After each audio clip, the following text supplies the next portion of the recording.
আসসালামু আলাইকুম। সবাইকে স্বাগত জানাচ্ছি। আমি নাসরুল ইসলাম তন্ময়। শুরুতে বিআরবি কেবল সংবাদ শিরোনাম। বাংলাদেশের সর্বশেষ গুরুত্বপূর্ণ আপডেট সংবাদে আপনাকে স্বাগত। শুরুতেই সংবাদ শিরোনাম, পরে বিস্তারিত। শুরুতেই জানাবো, আমরা যুদ্ধ অবস্থায় আছি, পুলিশকে সর্বোচ্চ সতর্ক থাকতে হবে বললেন প্রধান উপদেষ্টা। অন্তর্বর্তীকালীন সরকারের প্রধান উপদেষ্টা অধ্যাপক ডক্টর মোহাম্মদ ইউনূস বলেছেন, বাংলাদেশ এখন যুদ্ধ অবস্থায় আছে। ষড়যন্ত্রকারীরা এই সুযোগে শান্তি বিনষ্টের চেষ্টা করবে, তাই পুলিশকে সর্বোচ্চ সতর্ক থাকতে হবে। এরপর জানাবো, জাতীয় স্মৃতিসৌধে সর্বসাধারণের প্রবেশে নিষেধাজ্ঞা। মহান স্বাধীনতা ও জাতীয় দিবস উদযাপন উপলক্ষে জাতীয় স্মৃতিসৌধ পরিষ্কার পরিচ্ছন্নতা ও ভিআইপি নিরাপত্তার জন্য আগামী 25শে মার্চ পর্যন্ত সব ধরনের দর্শনার্থী প্রবেশে নিষেধাজ্ঞা জারি করা হয়েছে।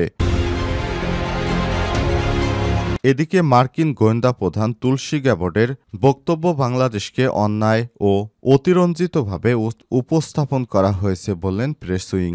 বাংলাদেশের সংখ্যালঘু নির্যাতন এবং ইসলামিক খিলাফতকে কেন্দ্র করে ভারতীয় সংবাদ মাধ্যমে যুক্তরাষ্ট্রের গোয়েন্দা প্রধান তুলসী গ্যাবার্ড যে মন্তব্য করেছেন তার প্রতিবাদ জানিয়েছে অন্তর্বর্তীকালীন সরকার।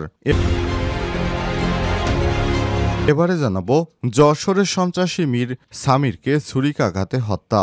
যশোরে দুর্বৃত্তদের ছোড়া গুলি ও ছুরিকাঘাতে শীর্ষ সন্ত্রাসী মীর সামির সাদি ৩৫ নিহত হয়েছে। জানা গেছে, সোমবার ১৮ই মার্চ দিবাগত রাত ১২টার দিকে শহরের মুজিব সড়ক এলাকায় এই দুর্ঘটনা ঘটে। যশোরের সন্ত্রাসী মীর সামি আওয়ামী লীগের রাজনীতির সঙ্গে জড়িত। এদিকে কবজিকাটা গ্রুপের সদস্য পানি রুবেল গ্রেপ্তার। রাজধানীর আদাবর থেকে মাদক ব্যবসায়ী ও কিশোর গ্যাংয়ের লিডার কবজিকাটা আনোয়ার গ্রুপ এবং টুন্ডাবাবুর অন্যতম সহযোগী মোহাম্মদ রুবেল ওরফে পানি রুবেল ২৫কে গ্রেপ্তার করেছে র্যাব। সোমবার ১৭ই মার্চ সন্ধ্যায় ভোলা সদর থানার লঞ্চঘাট এলাকা থেকে তাকে গ্রেপ্তার করা হয়েছে। র্যাব ২-এর সহকারী পরিচালক এএসপি খান আসিফ তপু বিষয়টি নিশ্চিত করেছেন। ঢাকা থেকে পালিয়ে তিনি ভোলায় গিয়েছিলেন। এবং সর্বশেষ জানাবো, গাইবান্ধায় ১০ বছরের শিশু ধর্ষণের অভিযোগে বৃদ্ধ গ্রেপ্তার। গাইবান্ধার ফুলছড়ি উপজেলায় ১০ বছরের এক শিশুকে ধর্ষণের ঘটনা ঘটেছে। এই ঘটনায় অভিযুক্ত বিশ্বাসেক ৭৫ নামে এক বৃদ্ধকে গ্রেপ্তার করেছে পুলিশ। সোমবার ১৭ই মার্চ বিকেলে ফুলছড়ি উপজেলার এরেন্ডাবাড়ি ইউনিয়নের হরিচণ্ডীপুর গ্রামে থেকে তাকে গ্রেপ্তার করা হয়। প্রিয় দর্শক, এতক্ষণ শুনছিলেন সংবাদ শিরোনাম, এবারে বিস্তারিত। তবে তার আগে বন্ধুরা, অনুরোধ থাকবে সংবাদটিতে একটি লাইক দিন। এই চ্যানেলে আপনি নতুন হয়ে থাকলে আমাদের সংবাদটি দেখতে দেখতে চ্যানেলটি সাবস্ক্রাইব করে রাখুন। কমেন্ট করে বন্ধুরা আপনার মূল্যবান মতামত জানিয়ে দিন আপনি বিশ্বের কোন দেশ থেকে বা বাংলাদেশের কোন স্থান থেকে আমাদের সংবাদটি দেখছেন এবং শুনছেন। এবারে বিস্তারিত। আমরা যুদ্ধ অবস্থায় আছি, পুলিশকে সর্বোচ্চ সতর্ক থাকতে হবে বললেন প্রধান উপদেষ্টা। অন্তর্বর্তীকালীন সরকারের প্রধান উপদেষ্টা অধ্যাপক ডক্টর মোহাম্মদ ইউনূস বলেছেন, আমরা এখন যুদ্ধ অবস্থায় আছি। ষড়যন্ত্রকারীরা এই সুযোগে শান্তি বিনষ্টের চেষ্টা করবে, তাই পুলিশকে সর্বোচ্চ সতর্ক থাকতে হবে। আজ প্রধান উপদেষ্টার কার্যালয়ে মাঠ পর্যায়ে পুলিশ কর্মকর্তাদের সঙ্গে বৈঠকে এই কথা বলেছেন প্রধান উপদেষ্টা অধ্যাপক ডক্টর মোহাম্মদ ইউনূস। তিনি বলেছেন, পুলিশ আগে খারাপ মানুষের পাল্লায় পড়েছিল, তখন সেখান থেকে বের হয়ে এসেছে বলে জানান অন্তর্বর্তীকালীন সরকারের প্রধান উপদেষ্টা অধ্যাপক ডক্টর মোহাম্মদ ইউনূস। পুলিশের প্রতি মানুষের আস্থা ফেরাতে তিনি আরো বলেন, এই অন্ধকার যুগে পুলিশ অ্যাক্টিভ পার্টিসিপেন্ট ছিল, নিজের ইচ্ছায় না, সরকারি কাজ করতে গিয়ে হয়েছে। কাজেই নতুন বাংলাদেশকে পুলিশকে দেখিয়ে দিতে হবে আমরা মানুষ খারাপ না, খারাপ মানুষের পাল্লায় পড়েছিলাম, সেখান থেকে বের হয়ে এসেছি। এ সময় তিনি আর বলেন, ১৬ বছরের কালিমা সারা গায়ে মাখা আছে, রাতারাতি সেটা পাল্টাতে পারবো না। আমরা পুলিশ সম্বন্ধে ইমেজ হলো তারা খারাপটা আগে করে, কিন্তু আমরা ভালোটা আগে করে দেখাবো। এখন সম্পূর্ণ নতুন ভাবমূর্তি প্রতিষ্ঠিত করতে হবে। নির্বাচন যতই ঘনিয়ে আসছে, ষড়যন্ত্র ততই তীব্র হচ্ছে উল্লেখ করে প্রধান উপদেষ্টা পুলিশকে সতর্ক থাকার আহ্বান জানান। দেশের আইন শৃঙ্খলা ফেরাতে সবাইকে একসঙ্গে কাজ করার তাগিদ দিয়ে তিনি বলেছেন, দেশ বদলাতে হলে একক নির্দেশে নয়, বরং সবাইকে নিয়ে একটি টিম হয়ে কাজ করতে হবে এবং বাংলাদেশে যত টিম আছে তার মধ্যে সবচেয়ে গুরুত্বপূর্ণ টিম হলো পুলিশ। সরকার যা কিছুই করতে যায় শেষ পর্যন্ত পুলিশের হাত দিয়েই করতে হয়। বক্তব্যের শুরুতে প্রধান উপদেষ্টা বলেন, পুলিশকে অবহেলা করে দেশ গড়তে পারবো না। আইন শৃঙ্খলা না থাকলে যত বড়ই চিন্তাই হোক না কেন, যত টাকাই থাকুক না কেন, কোনো কাজে আসবে না। জাতীয় স্মৃতিসৌধে সর্বসাধারণের প্রবেশে নিষেধাজ্ঞা। মহান স্বাধীনতা ও জাতীয় দিবস উদযাপন উপলক্ষে জাতীয় স্মৃতিসৌধ পরিষ্কার পরিচ্ছন্নতা, ভিআইপি নিরাপত্তার জন্য আগামী 25শে মার্চ পর্যন্ত সব ধরনের দর্শনার্থী প্রবেশে নিষেধাজ্ঞা আরোপ করা হয়েছে। সোমবার 17 মার্চ এই নিষেধাজ্ঞা দেওয়া হয়।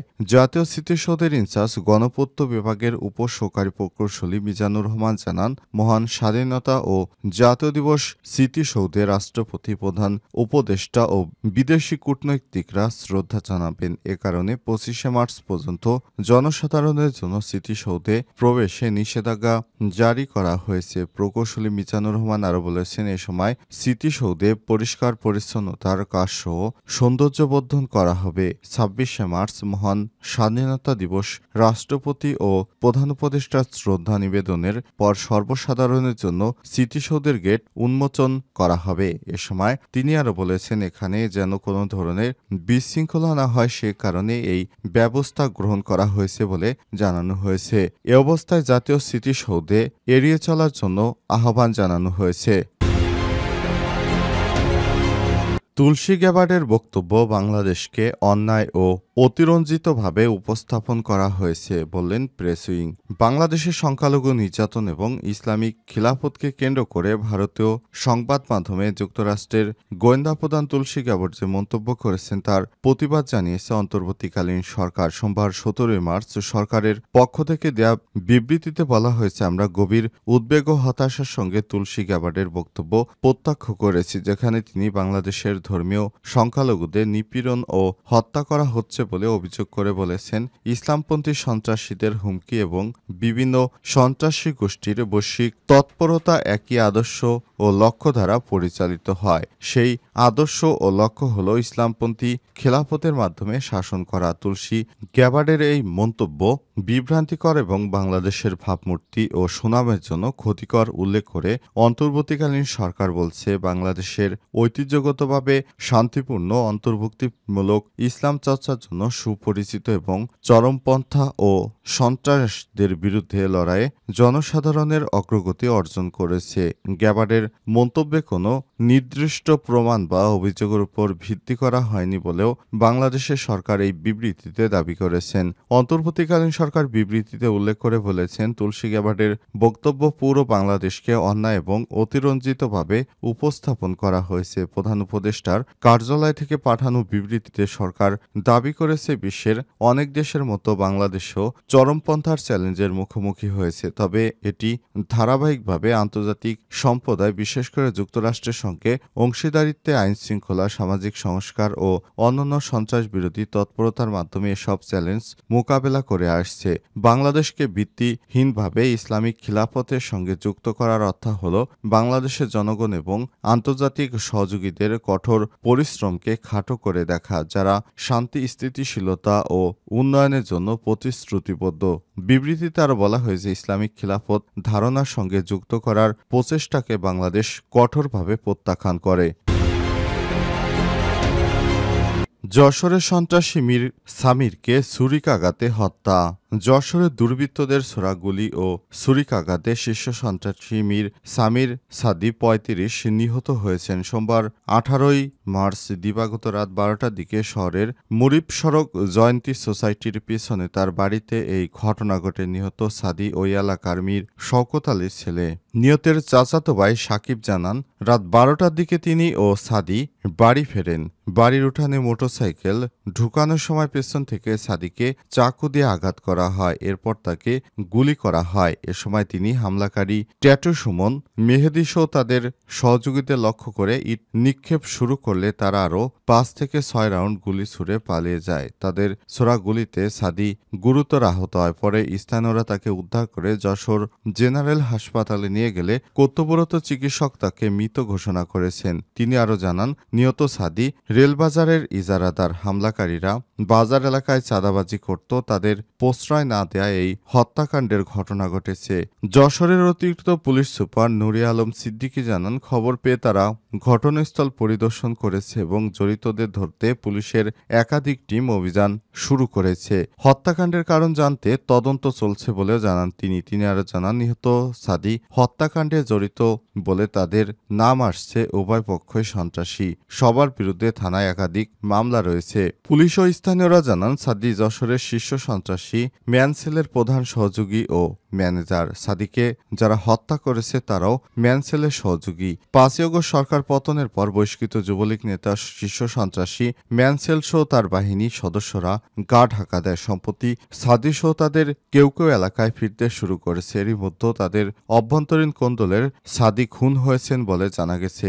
স্থানীয়রা জানায়, 2013 সালের 9 ডিসেম্বর যশোর শহরের সিভিল কোর্ট মোড়ে জেলা ছাত্রদলের তৎকালীন সহসভাপতি কবির হোসেন পলাশকে খুন করে মোটরসাইকেল যোগে পালানোর সময় শহরের পালবাড়ি ভাস্কর্য মোড়ে সড়ক দুর্ঘটনায় আহত হন সাদি। দুর্ঘটনায়